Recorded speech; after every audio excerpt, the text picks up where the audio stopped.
Steam's channel, talk about everything you need to know going on in football, basketball, baseball, hockey, and soccer as we joust about what's going on in sports, keeping you up to date on Rogers TV.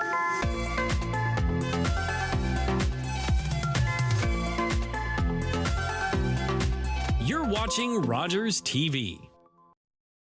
The opinions expressed in the following programs are those of the participants and do not necessarily reflect those of Rogers Cable or Rogers TV.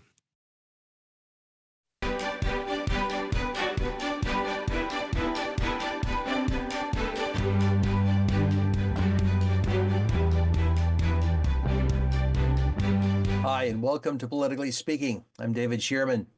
My guest today is Anne-Marie Watson, who is the candidate for the Liberal Party here in Bruce-Grey-Owensound. Anne-Marie, welcome. Good to see you today.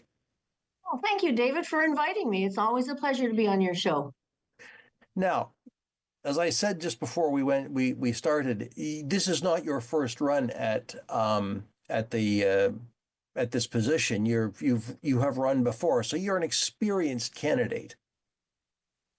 Yes, I was fortunate enough to run in 2021, a completely different environment. That was a challenging campaign between COVID and the sentiment in the country, but it was enough of a positive experience that I knew I wanted to run again. Okay, so tell us a bit about yourself. Where do you live? What's your background? That kind of stuff. Sure. Well, I have lived in this area for 30 years, and I worked in the riding in the nonprofit sector for 28 years. At the same time, I worked and helped on the family farm. Well, my most recent position was executive director of the Durham Hospital Foundation. And when I retired, I was very sad that within a short period of time, they closed the hospital.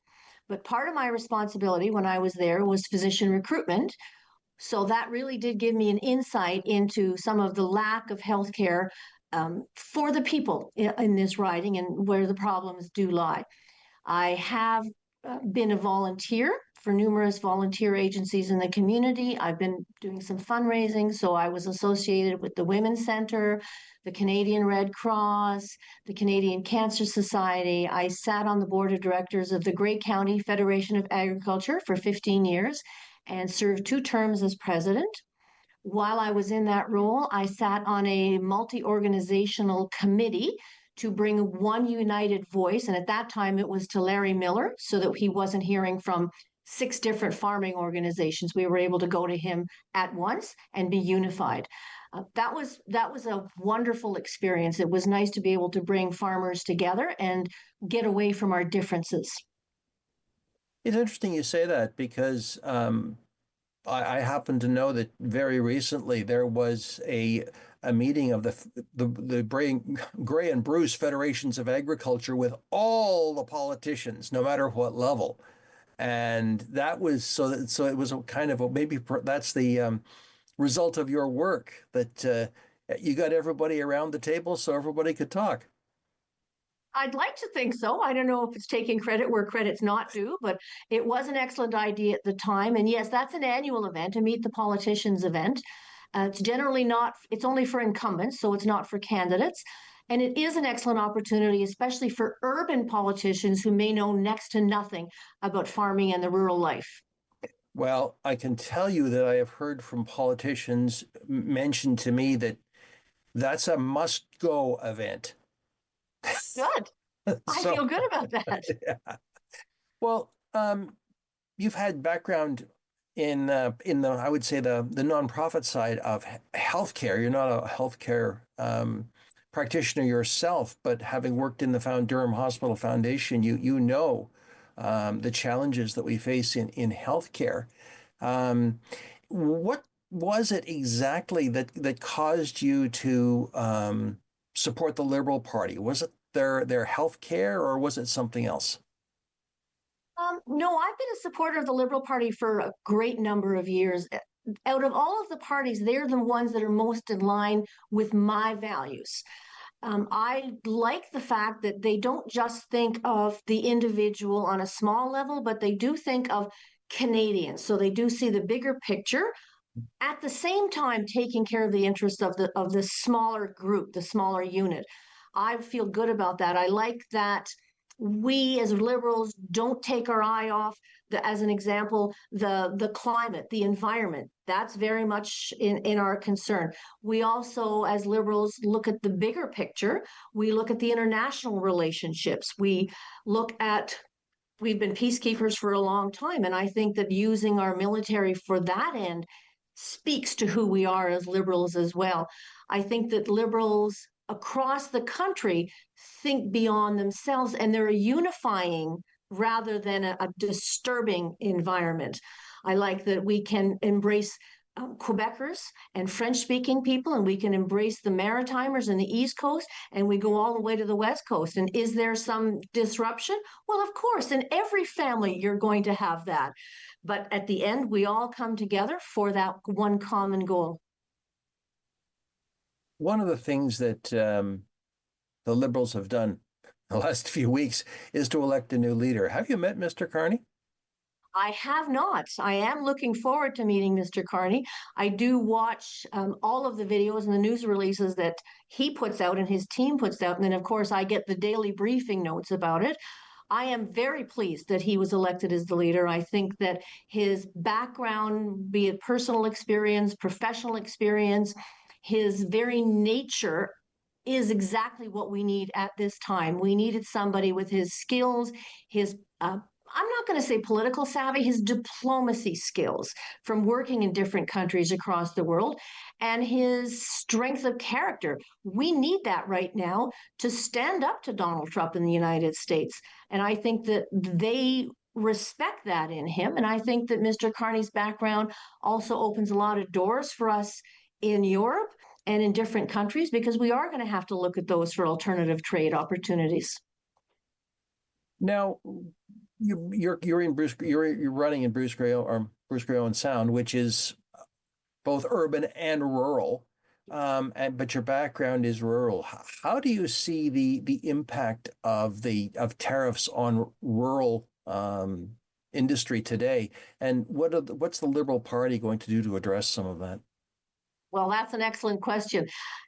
When I was door knocking and canvassing, one of the areas that I absolutely wanted to do was the storefronts. So I went up and down the main street in Durham and did talk to also some storefront owners and shop owners in Hanover and Markdale. And one of the things in the conversation was always, we're hearing a lot about the implications of the trade and the trade war and the tariffs on large sectors. So we have steel and aluminum, we have lumber, and we see that. But tell me what it's doing to your business here on the main street. And to a large sector, many of them were concerned that they may not be able to hang on. They may not be able to keep their business going because their source of supply, whatever they're selling for their store, has now been exponentially increased, and they're going to have to be peddling to find another source. A lot of them said there isn't another source. For instance, one of the booksellers that was up here, almost 100% of her material is imported from a printing shop down in the United States. In Canada, she says, we don't have the print shop capability. We don't have the publishing capability to give me what I need. And she says, really, for me to go offshore, I'm a one-person shop. Where am I going to make those connections to be able to find those sources? I think that we have to look locally to see how the trade war and the tariff war is going to hit us. It's hitting us, the guy next door and the local shop and our whole buy local thing. It's a wonderful solution to this. But is the store going to be able to survive so we can continue to do exactly that, is to buy local? One of the things that our party is doing is that we're making those connections. So we are sourcing across the world, and I mean, I think just across the Atlantic Ocean, but it's a bigger world than that. So we are making trade relationships, building alliances. We are finding sources. Mr. Carney and the Liberal Party is going to be using some of the proceeds of the tariffs to then keep small business alive, not just large business alive, but small businesses as well. Well, I think that all of the impact of the tariffs, we're going to be able to ride through it. I truly do. I think that the Canadian spirit of the human beings, our strength of character, our determination as the people to help out the guy next door and the one down the street, those are the people we are, and we're going to prove it again. It's interesting you say that. the words elbows up have taken on a new meaning in this country. Not just a hockey metaphor, obviously now, but do you feel that Canadians have begun to come together around the whole tariff issue and the dare I say it, the 51st state comments? Well, I want to tell you about the elbows up thing first. So when I first heard it, I knew it was a hockey term, but I wasn't sure of the history of it. I had to get my husband to explain it to me. So now I know it's the whole Gordie Howe thing. And to me, that's even more apropos. I have been so proud of Canadians, the way that they have band together and they have pulled together and their determination to stand up to their neighbor and say, you know what? No, we're easygoing people. We're polite. We're your neighbor and everything else, but you cannot push us around. And the Canadian unity that I have seen from coast to coast has been refreshing. It's illuminating. It's thrilling to see that. And yes, I think Canadians are going to continue to do that. Yes, there's some quirks. I don't really know what Alberta is going to do in the long run. And I did hear some number that maybe up to 10% of Canadians think that becoming a 51st state was a good idea. Well, again, 10% of everybody has ideas. It's like, the old 80-20 rule. And this is a 90-10 rule. I think that of the people that think becoming the 51st state is a great idea, if they actually were faced with the reality of giving up their health care, of giving up their vacation, of having to take a cut in pay, of all of the ramifications of it, they're going to very quickly realize what they're giving up in Canada. And I think that they're going to change their tune. We're never going to get 100% of Canadians on that, but I think we can bring it back up to 90-95 very easily. One of the things that Premier Smith and Premier Moe and some of the other parties were speaking about is to suggest that we need to renegotiate the constitutional arrangement. Has the Liberal Party said anything about that renegotiation, or is it pretty much, well, we'll keep on going? You know what? We don't negotiate with bullies and we don't negotiate with terrorists. And I firmly believe that. I think that Mr. Carney has taken the right stand. Canada is sovereign. We have our own culture. We have our own laws. We have our own rights. We're not giving up supply management. We're not giving up the French language. And we're not going to yield to the Americans in this. Mm-hmm. Even if we have disagreements among ourselves. Even if we have disagreements among ourselves, we're coming to the table as a united front. We are Canadians, and this is how we're presenting ourselves. I do think it's a good idea that the provinces also are part of this Team Canada. And I, strangely enough, respect Doug Ford for the role he's playing in it right now. But when it comes to push and shove, even they agree, we are Canadians, and that's how we're going to present ourselves. Sure, of course. Now, you said that you've been campaigning on doing what we call Main Streeting, going up and down Main Street, listening to businesses and people on the street, obviously. What are the top 3 issues that you're really hearing about? So I think that the first common theme has to be around tariffs and this trade war. I think that this happened to us, and it was caused by the Americans, has shaken up a lot of people. Even the people who have no business connections are concerned about it. They don't want to be the 51st state, and they know what the meaning it's going to have on their children and their grandchildren as well. So they want to stand firm, and people do want to talk to me about that. I think the second most common one is probably affordable housing. And I'm going to extend affordable housing to say all affordability. Housing is just where it's encapsulated. People are worried, not just so much for themselves and what they can afford, but I'm glad to see they're thinking about the next generation and the generation of that. How can their children, as an example, I get this one all the time, how can my kids buy a home? They realize as parents, they may not be in a financial position to help their kids out, but they're really worried that their kids may never own a home. We might be the first generation that actually hasn't improved our quality of life for the next generation. And they're seeing that and they're worried about it. I think healthcare is probably the next one that's there, which is very tricky for federal politicians because it's a provincial issue funded by transfer payments from the federal government. I don't think that the way that they get their funding, and in the past is going to prevent the federal government from coming up with perhaps new ideas, new mechanisms to do that, because it's hurting across the country. Every province, without fail, it's suffering in the healthcare. So we have to have accessible healthcare. We have to have enough doctors. We have to have enough nurses. We have to have enough hospitals. And if transfer payments aren't ensuring that the people get the part of healthcare that they need, then the federal government is going to have to find a way to ensure that it happens. I'm not elected yet, so I can't tell you this is how it's going to be. But this is one of the things that I'm going to bring forward. Let's think outside the box. Is there a way perhaps to have accountability measures put into place? Could we have measurable accomplishments that you have to reach and do X, Y, Z until you come back to the federal government and ask for an increase? Quite often, every province comes back every year for an additional source of funding. The federal government should be able to say, show me how you met your goals, and we'll have this discussion about it. Maybe that's something that the federal government could do. So I would say that probably those are the top three. Okay. Are you hearing anything about climate change? Yes, not as much as we heard in 2021. I'll be honest with you. Thank you very much, Mr. Trump. You've changed the landscape of people's interests. I think that the number one concern when it came to environmental issues was the carbon tax.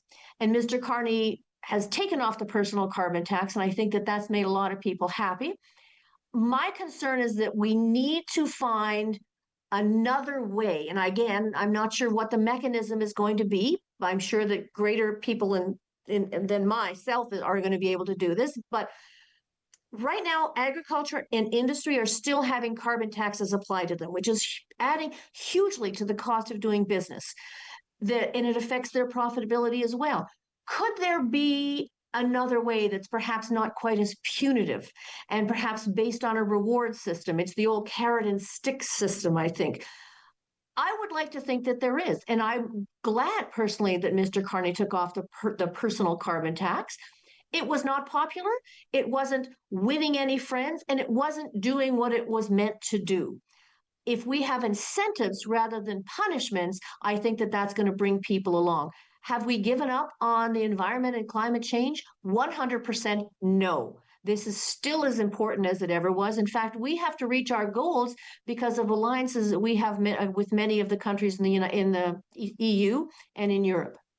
Mm-hmm. So it's not off the table. It's just right now lower visibility. Lower visibility.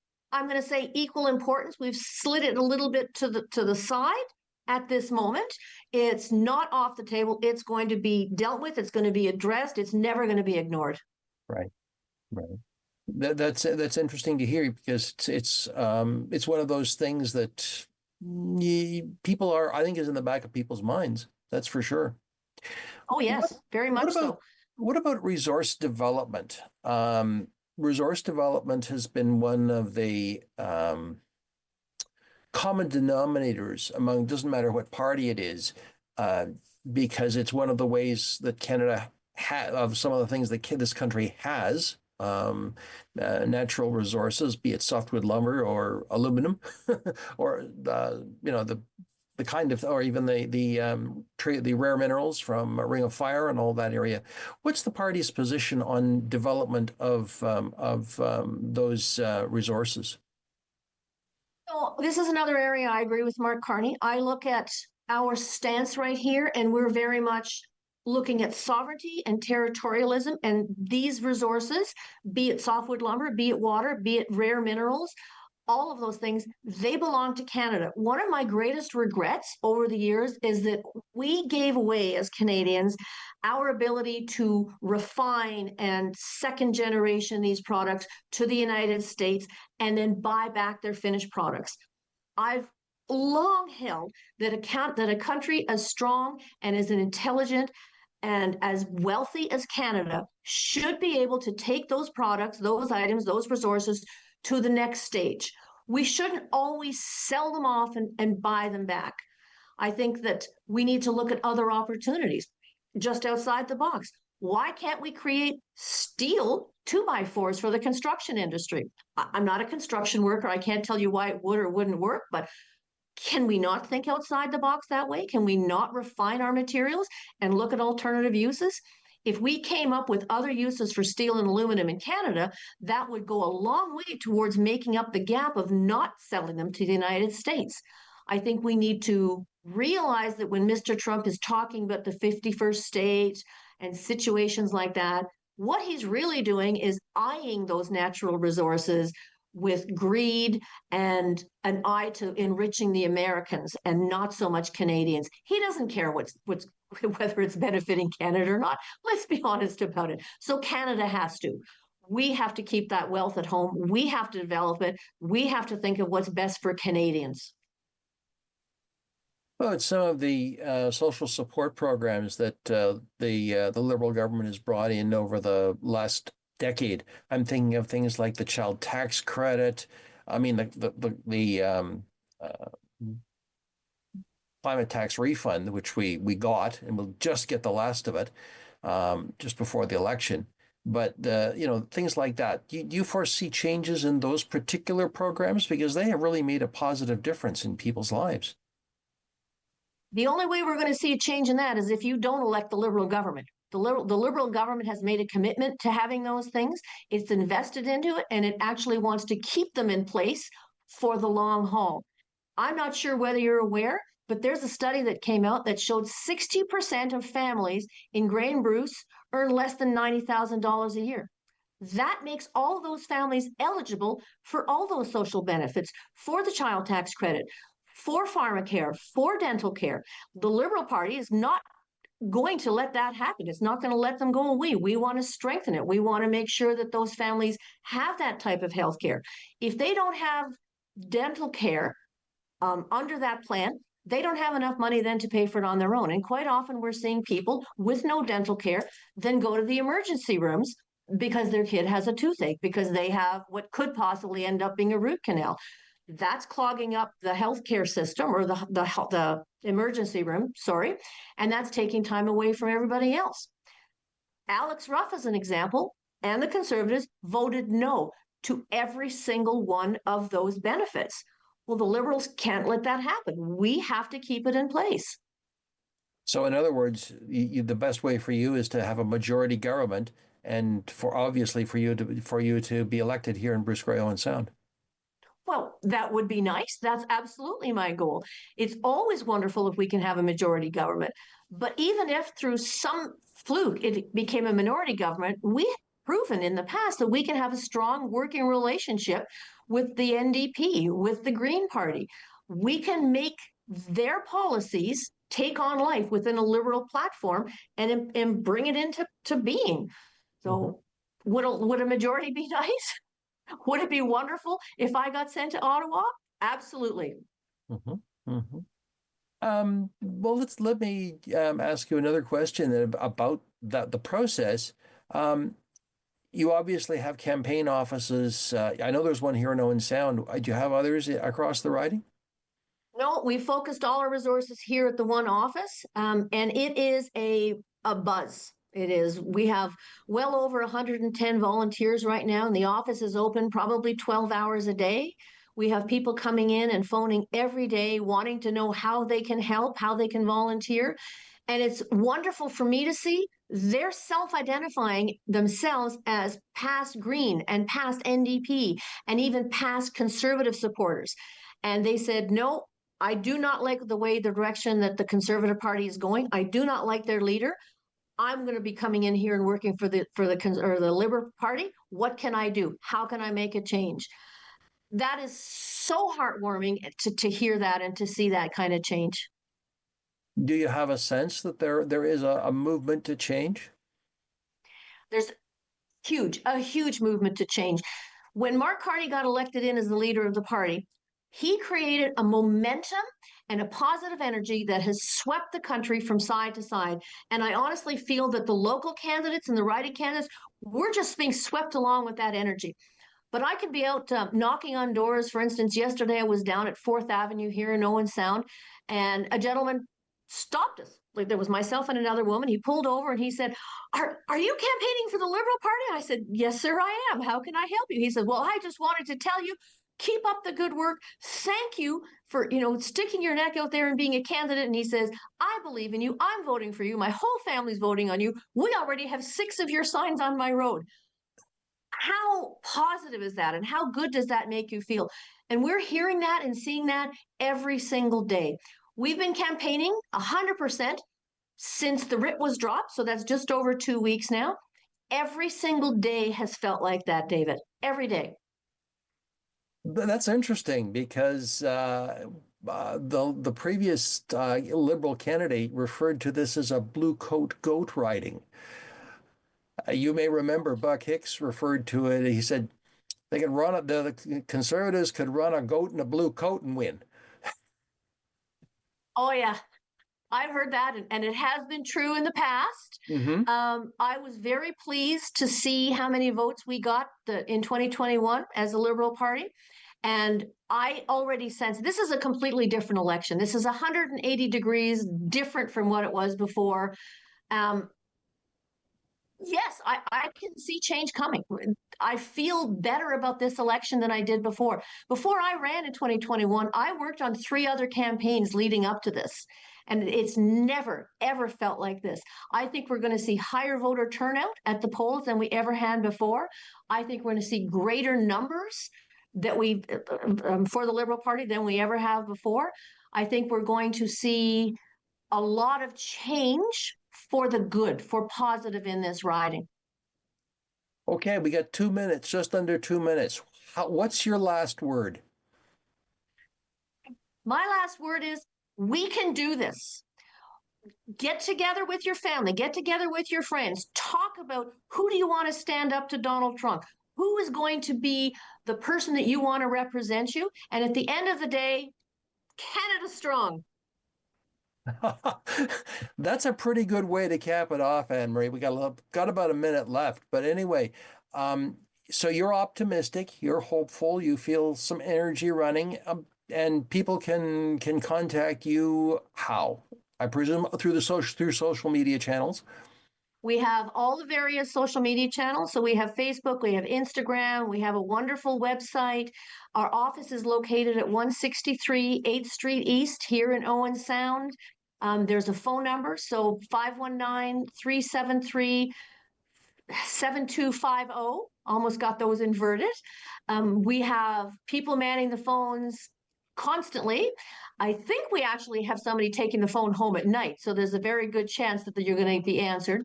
This evening, we're very excited to host former cabinet minister, the Honorable Nate Erskine-Smith. So he was the cabinet minister for housing, infrastructure, and communities, and he's here at Stone Tree doing a fundraising dinner for us. And that's Anne-Marie, I hate to step on your elevator speech, but by golly, we're out of time. Thank you for being a part of Politically Speaking and speaking to the people of Bruce-Grey-Owen Sound. And as I've said to all the candidates, best wishes in this election. Thank you. And thank you, friends, for being a part of Politically Speaking. I'm David Shearman. We'll talk again.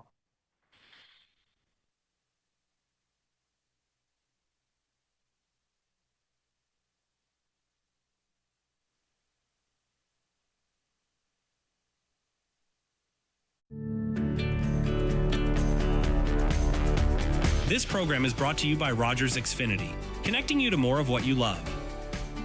Visit Rogers.com for more details.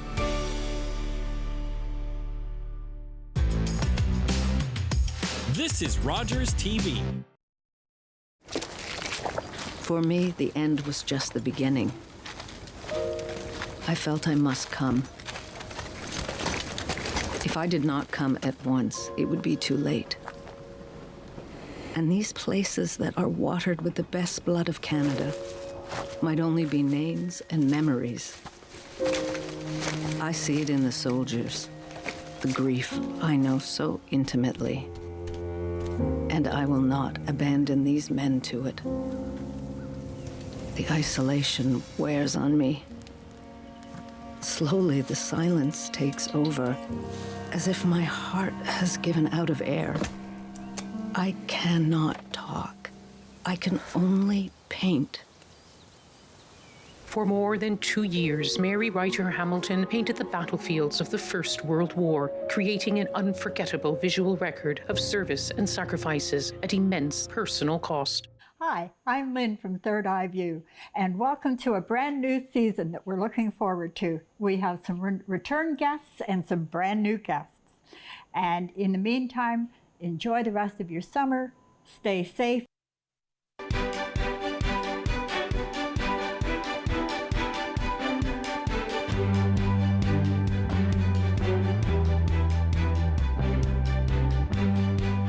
Hi, and welcome to Politically Speaking Election Edition. I'm David Shearman.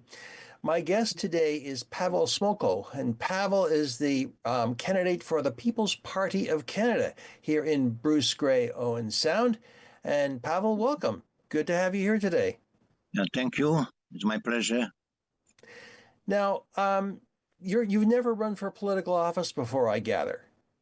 Yes, I never ran. Well, if that's the case, tell us a bit about yourself.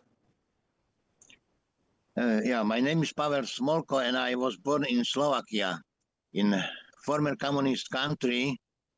And after Velvet Revolution in 1989, we had very uncertain times, and I decided to move with my family to Canada. So we moved to Canada, but I remember very good this communist dictatorship, and I don't like to see it in Canada.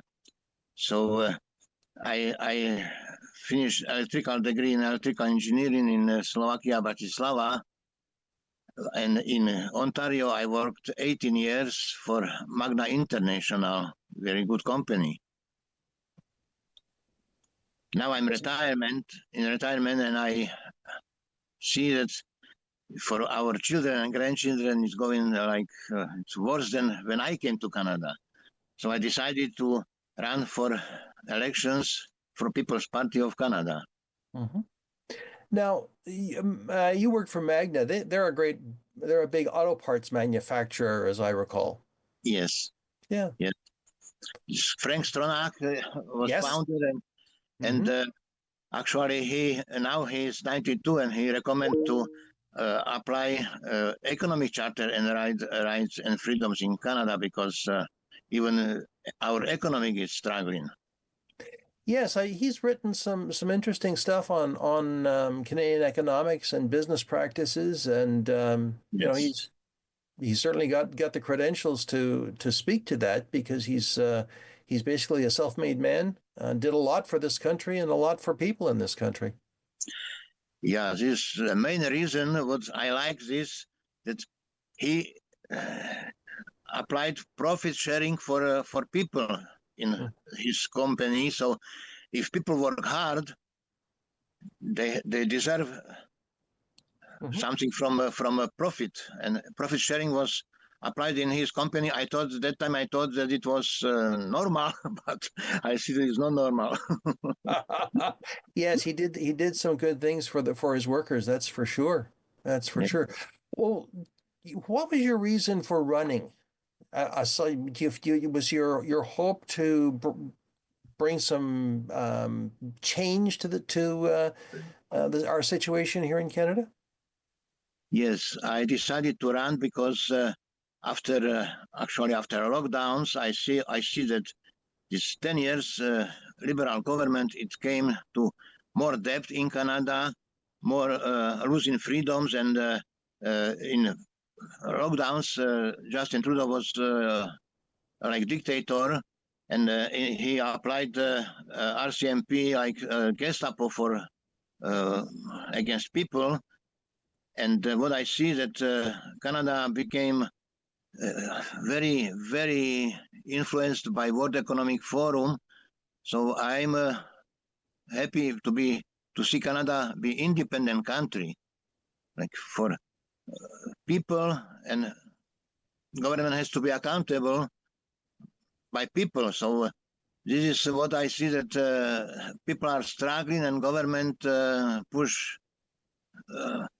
Government is growing, and when government is growing, our freedoms are shrinking. So we are losing our freedoms. So you would rather see smaller government then? Yes, exactly. I like small government and less bureaucracy because we are in this bureaucracy. We don't know what is good, what is not good, because government is pushing something for people. People need more freedom and more less control from government. Mm-hmm. Why did you choose the People's Party of Canada?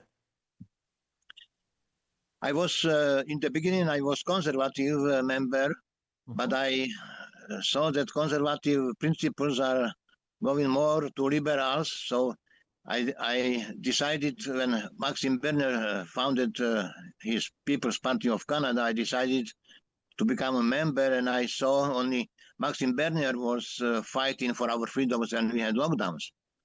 Like, we have constitution in our country, and constitution is more and more like only piece of paper. So I like to support constitution in every time and for everybody the same law. Mm-hmm. So Maxime Bernier was actually I think 2 weeks in jail for this stance against lockdowns, and he's actually only one leader in our political spectrum that he's fighting for common sense and for more freedoms for Canadians. Mm-hmm. Have you met Maxime Bernier? Yes, I met him 2 times, and we had a rally. Maxime Bernier is going to around Ontario, around all Canada, and some people say that his speech is not so nice, but I believe that because he's like second language English and he is French.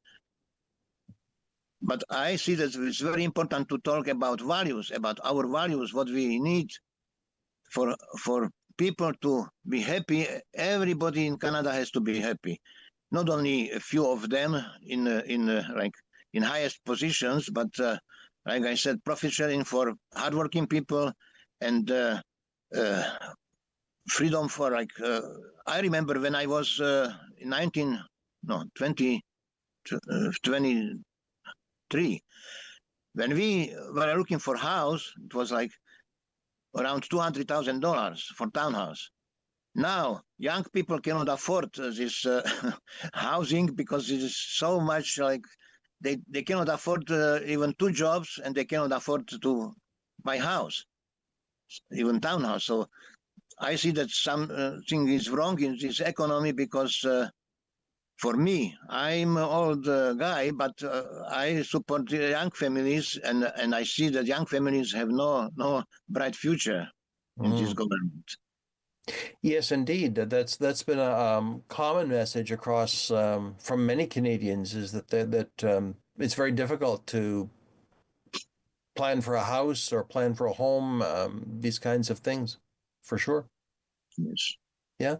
So are there any specific policies that the People's Party of Canada has that will help with this situation? Problem with housing started when we had more immigrants than we can afford. I am an immigrant too, and I came to Canada legally, but now I see that so many illegal immigrants come into Canada without any control. And this is making housing even worse because everybody needs to live somewhere. So when we have too many people in Canada, especially Toronto and Vancouver, it's very hard to afford to keep housing for them because we are not ready for this. And like I remember when we came to Canada through Canadian Embassy in Vienna, it was legally, we paid money for it, for visas, and I was told that we cannot apply for government benefits 6 months. So we have to bring money here. We have to start to work hard, making money, and build better life for us and for our families. But this situation is totally changed, and that time we had only 250,000 immigrants per year. Now more than 500,000, and looks like almost 2 million. So I remember 31 million people in Canada when I came to Canada, and now we have more than 40 million. So it's coming. It's not coming from Canadians; it's coming from immigration, and illegal immigrants. Yeah, illegal immigrants. They don't have any. What would the party do with immigration? What would its policy be? Yeah, we try to explain that we need very low immigration, and we can control immigration until we can afford more, but we need more housing, so we have to support businesses, construction, build houses, and we have a huge country here. I was surprised that when we have a housing problem, when we have land everywhere, but most problems that people come to cities and big cities, and they don't like to go to country, but some of them, like I, decided in retirement that it's better for us to move to rural areas and live a more peaceful life without heavy traffic. Like I remember in Toronto when I was there, traffic was crazy every morning, a traffic jam. So since I support businesses that they be outside of Toronto, outside of big cities, and support small businesses, because small businesses is backbone of this economy. Mm-hmm. What part of, just if you mind my asking, what part of the riding do you live in? I live in Southgate Township. Mm-hmm. So this like south of Owen Sound. Yep. Mm-hmm. And this is like a huge area around, and nice people. So I like to represent them, because I see that they are struggling with not only with housing, but without money also. And taxes are so high that people cannot afford to pay so much taxes. And what's problem in my opinion is, when we pay taxes, these taxes has to be for supporting Canadian here in Canada, not sending money somewhere to other countries, and we are missing, and we have debt like never before. So this is problem for us, and I think that we have to keep our taxes in our country to build better life for Canadians. I did have a chance to look at the party's platform that's on their webpage, and one of the things is that the PPC wants to reduce government spending so that they can reduce taxes. Is that right?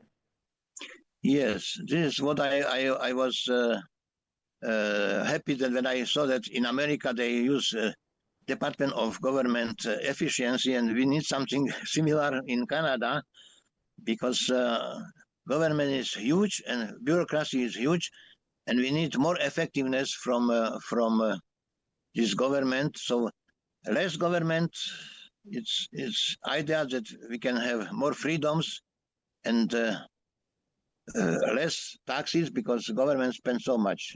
Mm-hmm. They have higher salaries than normal hardworking people. Mm-hmm.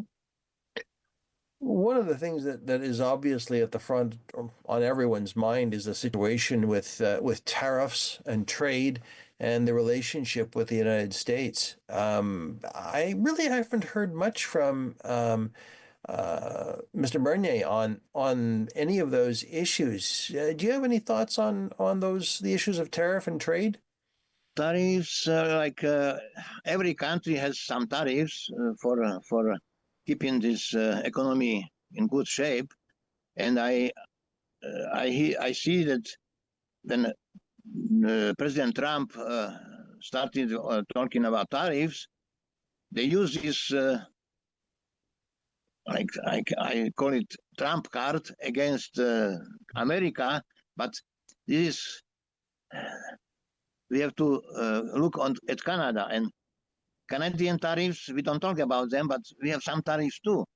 So I think that tariffs is protecting economy, and we have to use our tariffs to protect our economy. So like America, this is America first, so we have to make Canada first Mm-hmm. for our citizens. Mm-hmm. I don't want to judge American economy. I want build strong Canada. So this is every country has some problem, and these tariffs, maybe it's unfortunate to start with tariffs, but I think that Canada has tariffs a long time ago already implemented in our economy. So every country wants to protect first their citizens. So this, I think that we have to protect our citizens and build Canada first. Now I hear even Pierre Poilievre, I hear that he's talking about Canada first, but I see that Pierre Poilievre with Conservative Party and Liberals, they are very similar, very similar. Mm-hmm. So and what is worse for well, I decided to run because I see that Bill C4, this conversion therapy, is against parents, against our adult children, and we had in communist country we had special law protecting children from child abuse, from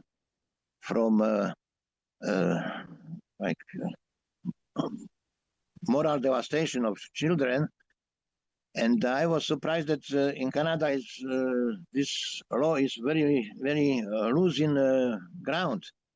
And I think that it's for purpose, because why we have to make our youth worse than somewhere else. So this is problem that I don't like, that we as parents have first choice to educate our children, and when government want to take our children away from us, it's like I remember Nazi Germany, Hitler said the same: give me your children and I don't care about you. So this is, I see the very similarities, that if government is huge, maybe they don't have some ideas how to improve people's lives, but they want to improve their power. So this is problem maybe everywhere in every country, but I don't want to be like North Korea or somewhere else. So this. I wanted to ask you too. Mr. Trump has made a big deal, or did make a big deal. He seems to have toned down his language a bit about Canada being the 51st state. I mean, you were in Slovakia. You know what it's like personally to have someone else run right through your country. I mean, you probably experienced it. Does that make you feel those comments make you feel uncomfortable at all, and has your party come up with any response to that?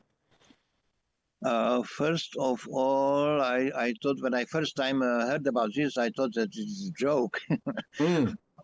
But I see that people take it seriously, and even I saw so many people, they said, "Oh, we will be happy to be 50%." So this is question what we want. If we want to be independent Canada, or we want some independent provinces, maybe it's better for Canada, and more freedom for provinces and less control from federal government. But I think that Canada has enough power to be a strong, independent country. Mm-hmm. And American states, they have every state they have some governor.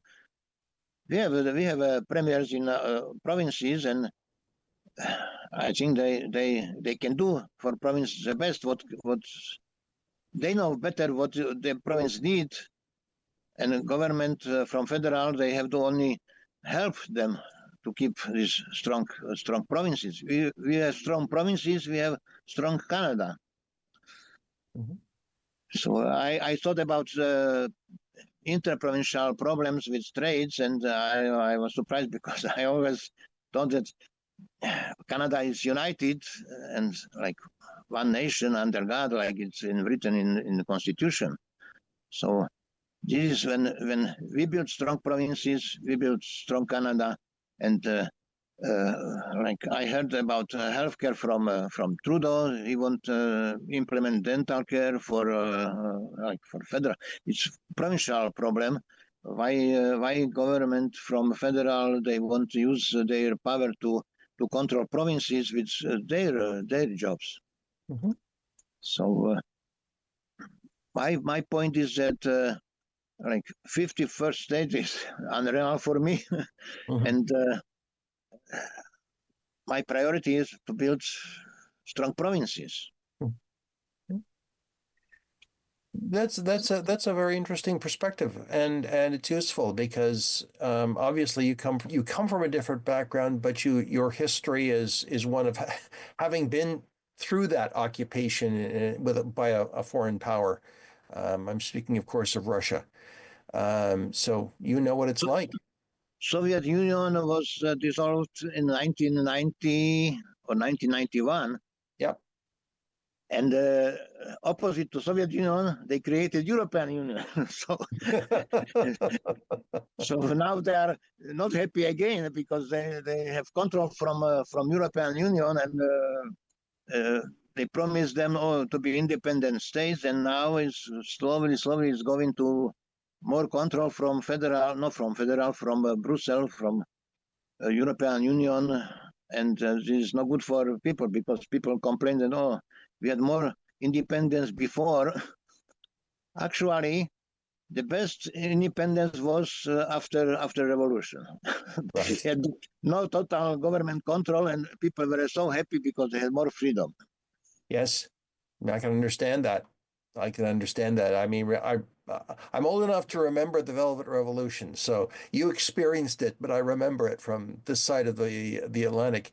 And what I'm hearing you say is that instead of being controlled from Moscow, the world in Slovakia is now controlled from Brussels. Exactly. What people think that we were fighting for independence from Soviet Union, and now we lose independence when we go to Brussels. So, like I heard somebody already said long time ago that why Soviet Union was fighting with Nazi Germany when all these politicians are from a Marxist background, social, national socialists and international socialists. But in Brussels, they said, it's better to control Europe from Brussels than from Moscow. True. True, Yeah. especially with the current Russian regime, it's probably a lot better. Yeah. Yeah. Go ahead. Okay. Go ahead. I hear some people that in Russia they have more freedom than in Europe. So even I was surprised that some American people go to Russia. I have no idea why. True. It's a bit of a puzzle, isn't it? Yeah, it's puzzling for me because we came to Canada for freedom, and from Western countries, they are looking for freedom in Russia. It's something unusual. How true. Very true. Yeah. Now, do you have any have a campaign office, or are you just running a small operation for election? I don't have a campaign office because elections were called a very short time, and people are confused because they were voting for provincial elections, and now some people ask me, you are provincial or federal? So provincial election already passed, and now we have federal elections, but it's already like 3 weeks. I think 3 weeks we have time, so I don't have office, just I work from home. Sure. Now, do you what's the best way for people to contact you? Yeah, I have on my road signs, I have a email address for me, like Bruce-grey-owensound, Pavel at gmail.com. Or people can call me, phone number 647-625-0034. Okay. This is my contact information. Sure. I also noticed that you can be contacted through the People's Party of Canada website. That they will connect you. It appears. Yeah, I think that they can connect, but it's like it's working around, so it's better when they contact me right away. it's it's easier. Have you been out campaigning? Have you been out meeting people on the street and Yeah, I was when I was collecting my consent from people. I was talking to them, and I was surprised that many people they are upset with this government. Mm-hmm. So they are looking for something else, and they have choice. Sure. So this is what they can vote for me or for similar. What they have to decide for whom they want. But I prefer that voting for values. Like somebody said, "Oh, you are splitting votes." We are not splitting votes because I checked that only 45% people came to provincial elections. So we have still 55% people, they sit at home. So if they come to vote, we will be happy and we will have better government. So I urge people to vote if they decide to vote for anybody, but vote for your values, vote for your expectations, and vote because if you don't vote, your vote is lost. And I'm willing to bet you know what it's like to vote in a system where your vote really doesn't count. If I recall the systems in Soviet-controlled Czechoslovakia, there was a slate of candidates that you either vote, you had to vote, or they weren't free elections. If I'm correct. We had only one party to choose, but 99% people came to vote. Yeah, that's true. Because That's true. it was like almost mandatory. So Yeah. Well, Pavel, thank you for your conversation today. Again, Pavel Smolko is the candidate for the People's Party of Canada, and you've heard him give his contact information, and I'm sure we'll see your signs up and about around the area, if around the riding, if in due course. Yeah, thank you too, and it's my pleasure to talk to you. Well, Pavel, thank you, and it's always a pleasure to hear from I'm going to call candidates that aren't exactly mainstream. We all have the Liberal, NDP, Conservative candidates, but it's nice to talk to candidates that aren't from the bigger parties. So, thank you again, and thank you, friends, for being a part of Politically Speaking. I'm David Shearman. Oh yes, thank you. We'll talk again.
Connect with us by visiting our website or email us at comments@rogerstv.com.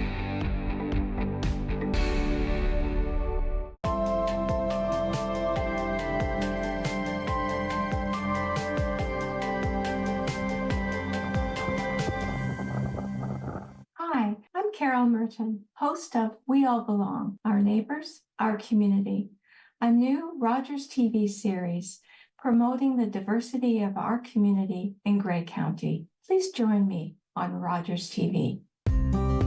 Are you a passionate content creator ready to expand your audience reach? Do you have unique stories, captivating hobbies, or special interests that deserve